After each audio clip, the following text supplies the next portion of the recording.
Ankleshwar ONGC colony ખાતે સ્વાતંત્ર્ય પર્વની ઉમંગ અને ઉત્સાહ સાથે ઉજવણી કરવામાં આવી. ઓએનજીસીના એસેટ મેનેજર જે.એન. સુખાનંદનના વરદ હસ્તે ધ્વજવંદન કરવામાં આવ્યું. આ અવસરે ઓએનજીસીમાં ફરજ બજાવતા સીઆઈએસએફ, ઓએનજીસી, ફાયર બ્રિગેડ તેમજ સિક્યોરિટી ગાર્ડ સહિત સ્કૂલના વિદ્યાર્થીઓએ પરેડ યોજીને ઉપસ્થિત સૌને મંત્રમુગ્ધ કરી દીધા.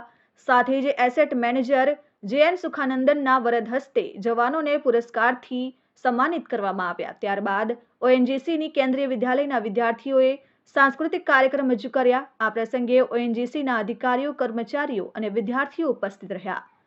ये 79th स्वतंत्रता दिवस में ओएनजीसी अंकलेश्वर एसेट सभी भारतीयों को very very happy, joyful, vibrant independence day celebrations का मैसेज देते हैं. अंकलेश्वर एसेट हमेशा ऑयल और गैस उत्पादन का बहुत मेहनत करेगा. हमारा जो कंट्री का एनर्जी को सस्टेनेबिलिटी के लिए अंकलेश्वर एसेट काम करते रहेगा. और अंकलेश्वर सेट ये इंश्योर करता है हमारा सोसाइटी कम्युनिटी के साथ हाथों से हाथ मिला के काम करेंगे. Dharmesh Patel, RN news, Ankleshwar.